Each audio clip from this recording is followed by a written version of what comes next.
आइए बच्चों, अब हम करते हैं प्रश्नावली 1.4 का प्रश्न नंबर 1। बिना लंबी विभाजन प्रक्रिया किए बताइए कि निम्नलिखित परिमेय संख्याओं के दशमलव प्रसार शांत है या अशांत प्रवृत्ति के हैं। इस क्वेश्चन के अंतर्गत आपके पास में कुल 10 प्रश्न हैं, तो यहाँ पर अपने को बिना लंबित विधि किए हुए बताना है कि निम्न संख्याओं के दशमलव प्रसार शांत है या अशांत है। तो इसका पहला क्वेश्चन देखें। पहला सवाल दिया है इन्होंने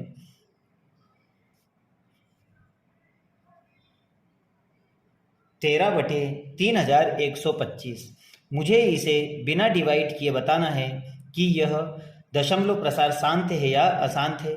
तो इसके लिए मैं हर वाली संख्या के फैक्टर करता हूं, और अगर इसके फैक्टर मेरे पास में 2n × 5m के रूप का अगर ये हो जाता है इसका फैक्टर, तो मैं कहता हूं कि यह शांत दशमलव प्रवृत्ति का है।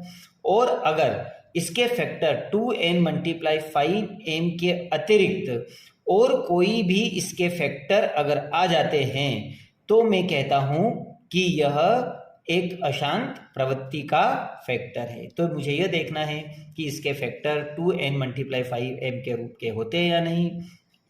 तो सबसे पहले मैं 3125 के फैक्टर कर लेता हूं। तो मैं देखता हूं कि इसके जो फैक्टर है यह मेरे पास होते हैं 13 की घात 1 2 3 4 5, यानी कि मेरे पास में आ रहा है 5 की घात 5। लेकिन अगर मेरे पास यहाँ 2 नहीं आया तो मैं लिख सकता हूँ 2 की घात 0। अब मैं यहाँ पे लिखूंगा कि मेरे पास में इसके जो फैक्टर है 2 × 5 के रूप के हैं, अर्थात इसके जो दशमलव प्रसार होगा वो शांत दशमलव प्रसार होगा। तो मैं यहाँ देखता हूं कि यह हर 2n × 5m के रूप का है,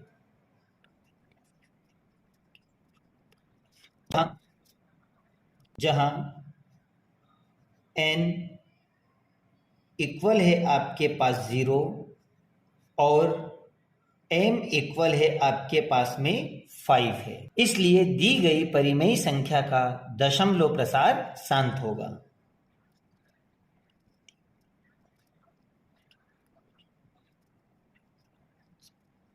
और यही आपका आंसर है। अब मैं देखता हूं सेकंड सवाल।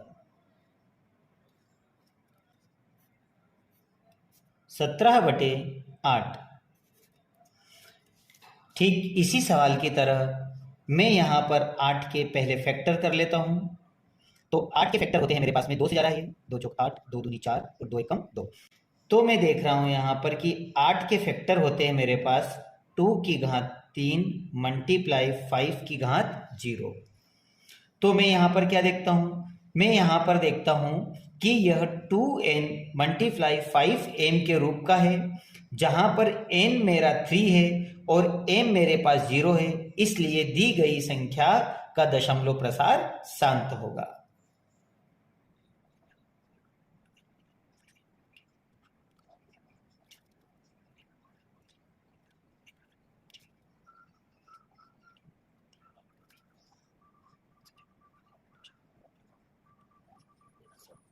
ये आपका आंसर हुआ। अब हम देखते हैं इस प्रश्नावली का क्वेश्चन नंबर 3। क्वेश्चन नंबर 3 इन्होंने मुझे दिया हुआ है 64 और 455। ठीक इन्हीं सवालों की तरह मैं इसके फैक्टर कर लेता हूं। यह 5 से जा रहा है, फिर 7 से 13 बार जाएगा और 13 से 1 बार। तो मैं यहां देखता हूं, जब मैं इसके फैक्टर करता हूं तो 5 की घात 1 × 7 की घात 1 × 13 की घात 1। तो मैं यहां पर देख रहा हूं कि यहां पर 5 के अतिरिक्त यहां पर 7 और 13 भी इसके अभाज्य गुणनखंड के रूप में आ रहा है। तो यहां पर हर 2n मल्टीप्लाई 5m के रूप का नहीं है, इसीलिए इस परिमेय संख्या का दशमलव प्रसार अशांत दशमलव होगा। तो मैं यहां लिखूंगा, दी गई परिमेय संख्या के हरों के गुणनखंडों में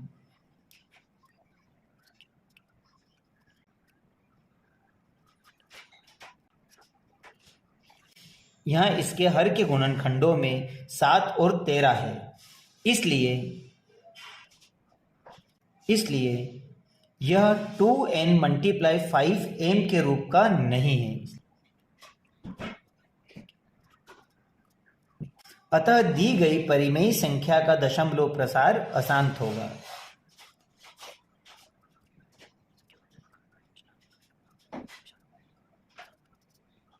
और ये आपका आंसर हुआ। अब हम देखते हैं इस प्रश्नावली का क्वेश्चन नंबर 4। क्वेश्चन नंबर 4 में इन्होंने मुझे दिया है 15/1600। अब मैं यहां देखता हूं कि ये दोनों 5 से डिवाइड होती है, तो 5 से इसको मैं डिवाइड कर देता हूँ 3 टाइम्स, और 5 से ये डिवाइड हो जाएगी 320 बार।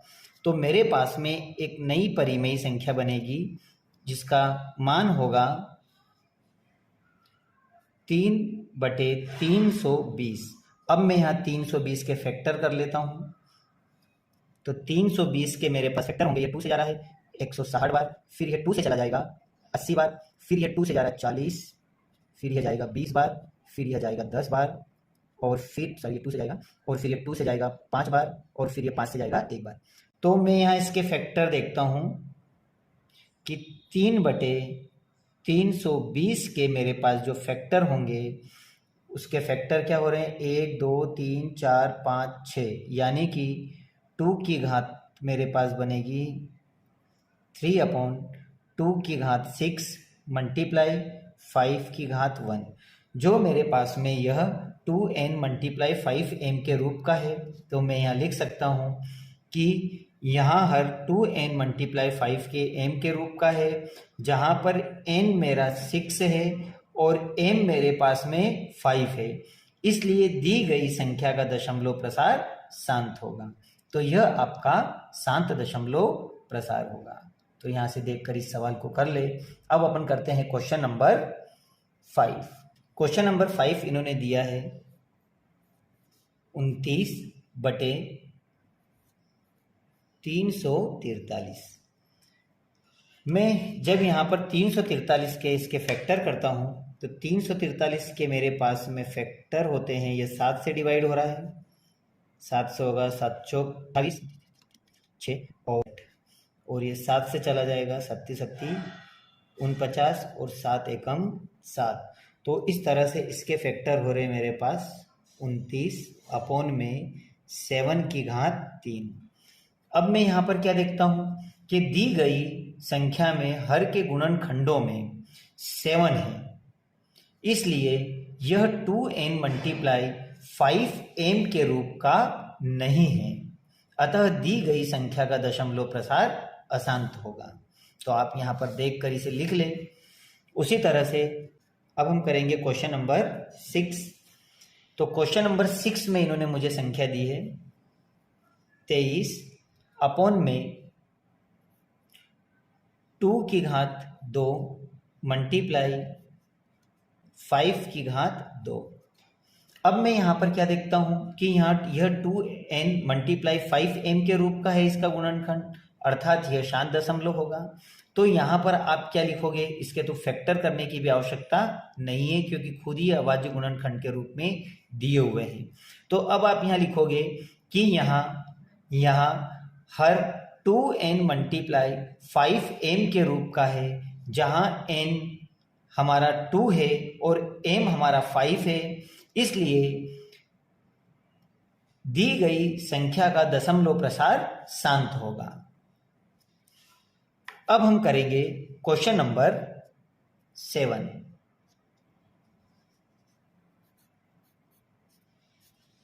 सेवन में इन्होंने मुझे दिया है 129 अपॉन में मल्टीप्लाई 2 की घात 2 मल्टीप्लाई 5 की घात 7 मल्टीप्लाई 7 की घात 5। यह सवाल हमारा क्वेश्चन नंबर 3 की तरह हुए। यहाँ पर मैं देख रहा हूँ कि इसके फैक्टर करने की आवश्यकता है नहीं, क्योंकि इसके फैक्टर ऑलरेडी पहले से इन्होंने करके दे रखे हैं। तो मैं यहाँ पे लिखूंगा कि दी गई संख्या के हरों के गुणनखंडों में हमारा 7 है, 2 और 5 के अभाज्य गुणनखंडों के अलावा यहाँ पर 7 है, इसलिए यह 2n मल्टीप्लाई 5m के रूप का नहीं है। अतः दी गई संख्या का दशमलव प्रसार अशांत होगा। तो यह होगा हमारा अशांत दशमलव प्रसार। आइए अब हम देखते हैं क्वेश्चन नंबर 8।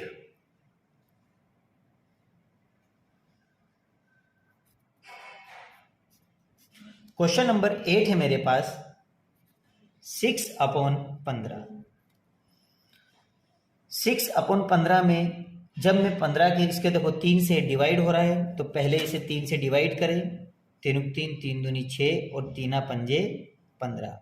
तो मैं यहाँ पर 5 के फैक्टर क्या देखता हूँ, यहाँ पे 5 की घात 1 हो गई, अर्थात यह संख्या 2,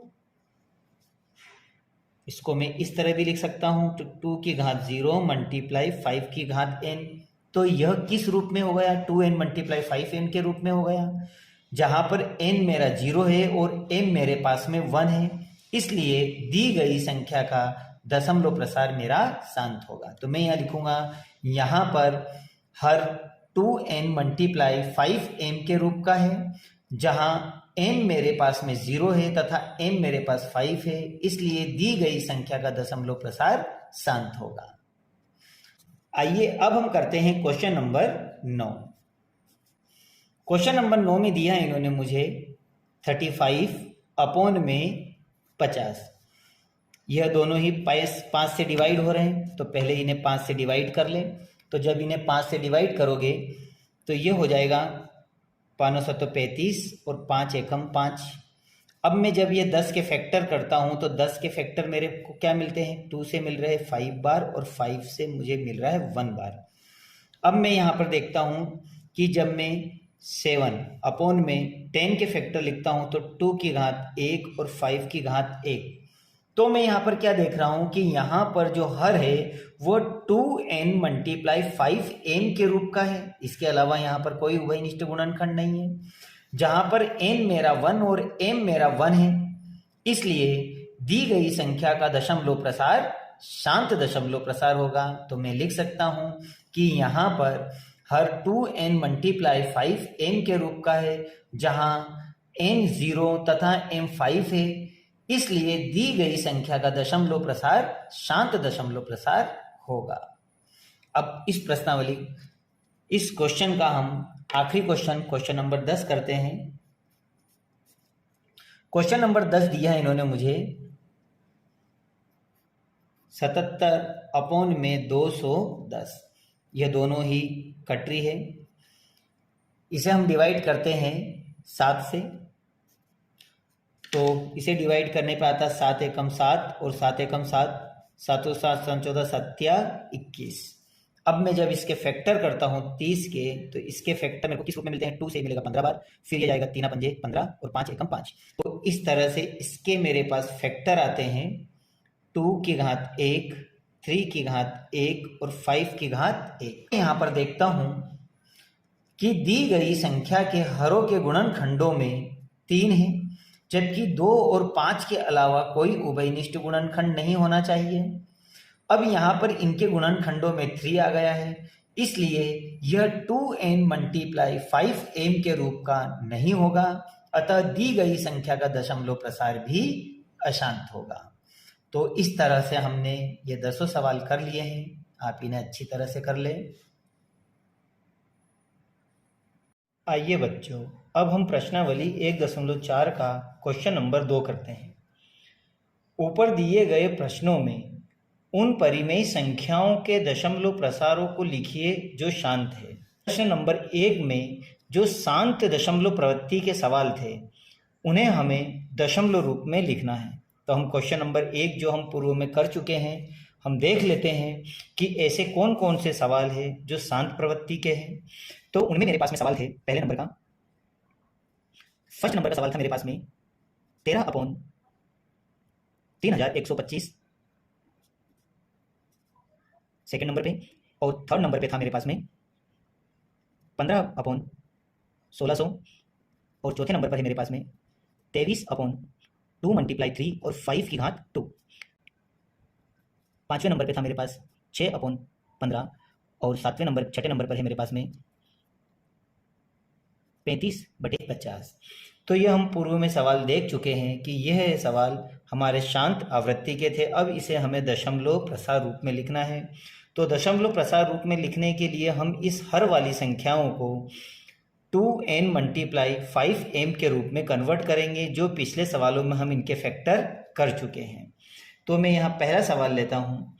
पहले सवाल में मुझे दिया है 13/3125, इसके फैक्टर होंगे मेरे पास में, ये 5 से डिवाइड हो रहा है, 5,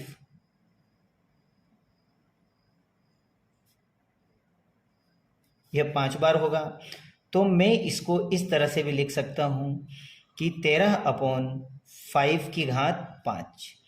अब मुझे इसे किस रूप में लिखना है? तो मुझे इसे 2n मल्टीप्लाई 5m के रूप का लिखना है। यहाँ पर 5m के रूप का तो है, लेकिन ये 2n का रूप का नहीं है, तो मैं इसकी घात के बराबर यहाँ पर 2 की घात 5 कर दूंगा। अब अगर मैंने ये 2 की घात 5 करी है तो वही मुझे यहाँ पर भी करना होगा। अब मैं इसको सॉल्व कर लेता हूँ। तो ये लिखा मैंने 13 मल्टीप्लाई, इसको जब मैं 2 बार 5 बार लिखकर मल्टीप्लाई करता हूँ तो मेरे पास में आता है 32, और अपॉन में ये हो जाएगा मेरे पास 5 5 5 दूनी 10 की घात 5। और जब इन दोनों का मैं मल्टीप्लाई करता हूँ तो मेरे पास में आता है 416, और अपॉन में 1 2 3 4 5। तो इस तरह से मेरे पास में 1 2 3 4 5, तो 5 संख्या छोड़कर दशमलव 1 2 3 4 और 5, इसका मतलब है 0.00416, यह इसका आंसर होगा। अब उसी तरह से सेकंड सवाल देखें। सेकंड सवाल मेरे पास में है 17/8। इसी तरह से मैं इसके फैक्टर करता हूँ। तो 8 के फैक्टर मेरे पास क्या होते हैं? 2 मल्टीप्लाई 2 मल्टीप्लाई 2, यानी कि मेरे पास में हो जाएगा 17 अपॉन में 2 की घात 3 मल्टीप्लाई, अब यह 5 के रूप का नहीं है तो मैं यहाँ लिखूँगा 5 की घात 3। लेकिन अगर मैंने 5 की घात 3 यहाँ पर ली है तो यहाँ पे भी मैं 5 की घात 3 लिखूँगा। अब इनका मल्टीप्लाई जब मैं करता हूँ तो मेरे पास आता है 17 गुणी 5 25, और 25 पंजे 125, और अपॉन में ये हो जाएगा 5 5 5 दूनी 10 की घात 3। 17 और 125 के जब मैं गुणा करता हूँ तो मेरे पास आता है 2125, और ये हो जाएगा 1 2 3। तो पीछे से 3 संख्या छोड़कर दशमलव 1 2 3, तो यहाँ आ जाएगा दशमलव, मतलब 2.125, ये आपका आंसर हुआ। अब हम देखते हैं थर्ड नंबर का सवाल। तीसरे नंबर का सवाल है मेरे पास में 15/1600। जब मैं 1600 के फैक्टर करता हूँ तो 1600 के फैक्टर होंगे मेरे पास में 1 2 3 4 5 और 6 बार ये जाएगा, और 5 2 बार, 1 और 2। अब मैं यहाँ पे देखता हूँ कि 2 की घात 1 2 3 4 5 6, मतलब 2 की घात 6 मल्टीप्लाई 5 की घात 2। अब मुझे इन दोनों की घातों को इक्वल करना होगा। तो यहाँ 2 की घात 6 है और यहाँ 2 की घात 2 है। तो 4 में अगर मैं 2 जोड़ता हूँ तो 6 हो जाता है। इसका मतलब ये हुआ कि मुझे यहाँ पे भी 5 की घात 4 और यहाँ पर भी मुझे 5 की घात 4 का मल्टीप्लाई करना होगा। क्योंकि देखो इनकी डिग्रियों को जब मैं मल्टीप्लाई जोड़ता हूँ तो 5 और 2 कितने हो जाएंगे, 6, जो इसके बराबर हो जाएगा। अब मैं 5 को 4 बार लिखकर जब गुणा करता हूँ तो मेरे पास आता है 625, और उसी तरह से 5 5 5 दूनी 10 और इसकी घात हो जाएगी 625, और इन दोनों का मल्टीप्लाई में करता हूँ तो मेरे पास आता है 9375, और अपॉन में आ जाता है मेरे पास में 1 2 3 4 5 और 6। अब मैं 6 संख्या 1 2 3 4 5 और 6 संख्या छोड़कर दशमलव, तो ये तो हो जाएगा मेरे पास में 9375, ये हो गया हमारा आंसर। अब उसी तरह से मैं अगला सवाल करता हूँ चौथे नंबर का। चौथे नंबर के सवाल में इन्होंने मुझे दिया है 23 अपॉन में 2 की घात 3 और 5 की घात 2। अब ये खुद ही हमारा फैक्टर है, सिर्फ इनकी घातों को मुझे इक्वल करना है। तो मैं यहाँ लिखूँगा 23 2 की घात 3 मल्टीप्लाई 5 की घात 2। अब 5 की घात में एक और क्या जोड़ूं कि 3 हो जाए तो एक, इसका मतलब है मैं 5 की घात 1 से और यहाँ मल्टीप्लाई कर देता हूँ, तो यहाँ भी मुझे करना होगा। 23 और 5 का जब मल्टीप्लाई करता हूँ तो 115 बार जाता है, वहीं पर यह हो जाता है मेरे पास 5 5 5 दूनी 10 और इसकी घात हो जाएगी मेरी 3। तो यह हो जाएगा मेरे पास 115 और अपॉन में 1 2 3, यानी 1 2 3 संख्या छोड़कर तो 0.115, ये हमारा आंसर है। अब मैं देखता हूँ 5वें नंबर का सवाल। 5वां सवाल इन्होंने मुझे दिया है 6/15। मेरे पास में आता है 6/15। अब मैं यहाँ पर देखो दोनों को काट देता हूँ, ये कट रहा है 3 से, 3 3 3 6, ये 2 बार कटेगा, 3 3 3 दूनी 6 और 3 पंजे 15। तो मेरे पास में इसके जो फैक्टर होते हैं वो होता है 5 की घात 1 मल्टीप्लाई 2 की घात 2 के रूप में अगर इसको लिखता हूँ तो 1 बार इसका जब मैं मल्टीप्लाई करता हूँ तो यहाँ भी 2 की घात 1 बार ये मल्टीप्लाई कर लेगा। अब ये हमारा 2n और 5m के रूप का हो गया। अब इन दोनों का मल्टीप्लाई करता हूँ तो 4, और ये हो जाएगा मेरे पास में 10, यानी कि 0.4, ये हमारा आंसर हुआ। अब मैं देखता हूँ 7वें नंबर का सवाल, लास्ट सवाल है हमारा ये 50। अब मैं यहाँ 50 के टुकड़े कर लेता हूँ, इससे पहले इन दोनों को 5 से काट दूँ तो 5 7 35 और ये कटेगा 10 बार। इसके फैक्टर करने की ज़रूरत नहीं क्योंकि यहाँ 10 आ गया तो डायरेक्ट ही इसे मैं लिख सकता हूँ, ये हमारा आंसर हुआ। तो इस तरह से मैंने बिना भाग दिए ही इसे दशमलव में मैंने कन्वर्ट कर दिया। तो ये हमारे आंसर है। आइए बच्चों, अब हम 1.4 प्रश्नावली का क्वेश्चन नंबर 3 करते हैं, जो इस प्रश्नावली का लास्ट प्रश्न है। कुछ वास्तविक संख्याओं का दशमलव प्रसार नीचे दर्शाए गए हैं। प्रत्येक स्थिति के लिए निर्धारित कीजिए कि यह संख्या परिमेय संख्या है या नहीं। यदि यह परिमेय संख्या है और p q के रूप की है तो q के अभाज्य गुणनखंड के बारे में आप क्या कह सकते हैं। इस क्वेश्चन में मुझे इन्होंने 3 सवाल दिए हुए हैं। पहला सवाल दिया है इन्होंने 43 पॉइंट, सेकंड सवाल है मेरे पास में 0.12012000 और 12000 और 12823 और डैश डैश डैश, और लास्ट सवाल मुझे 3rd नंबर का इन्होंने दिया हुआ है।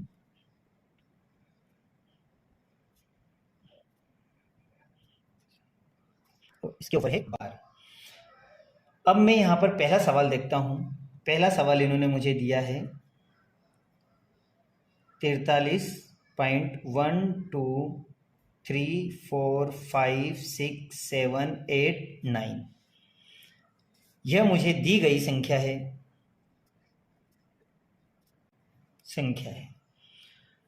अब मैं यहाँ पर देखता हूँ कि दी गई संख्या का दशमलव प्रसार शांत है, इसलिए यह PQ के रूप में हम इसको लिख सकते हैं। क्योंकि यह एक परिमेय संख्या है, क्योंकि जो शांत दशमलव प्रवृत्ति की संख्याएं होती है वह परिमेय संख्या होती है, जिसके हर q को मैं 2n मल्टीप्लाई 5m के रूप का लिख सकता हूं। इस तरह से मैं कह सकता हूं कि शांत दशमलव प्रवृत्ति की संख्याएं हमारी परिमेय संख्याएं होती है। तो मैं यहां लिखूंगा क्योंकि दी गई संख्या का दशमलव प्रसार शांत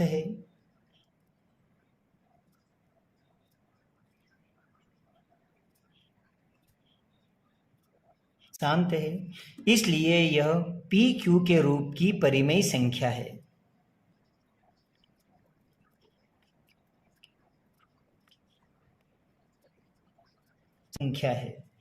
जिसके हर Q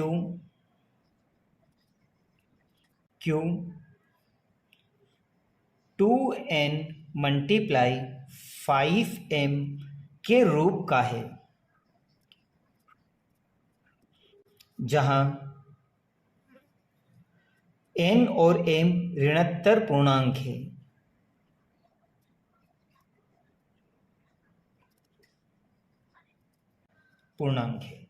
तो इस तरह से यह हमारा सवाल हुआ। अब हम सेकंड सवाल देखते हैं। सेकंड सवाल में दी गई संख्या है मेरे पास में 0.120 1200 1200 1240 डैश डैश डैश। तो अब मैं यहाँ पर यह देख रहा हूँ कि दी गई संख्या हमारे पास में दशमलव प्रसार इसका अशांत है, यह अशांत दशमलव आवृत्ति की है, अतः यह अपरिमेय संख्या होगी। तो मैं यहाँ कह सकता हूँ कि दी गई संख्या का दशमलव प्रसार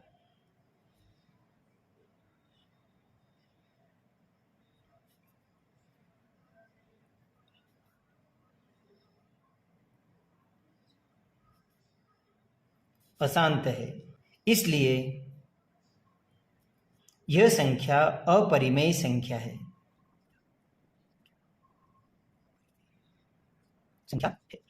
अब हम देखते हैं लास्ट सवाल, तीसरे नंबर का सवाल। तो तीसरे नंबर का सवाल मुझे दी गई संख्या है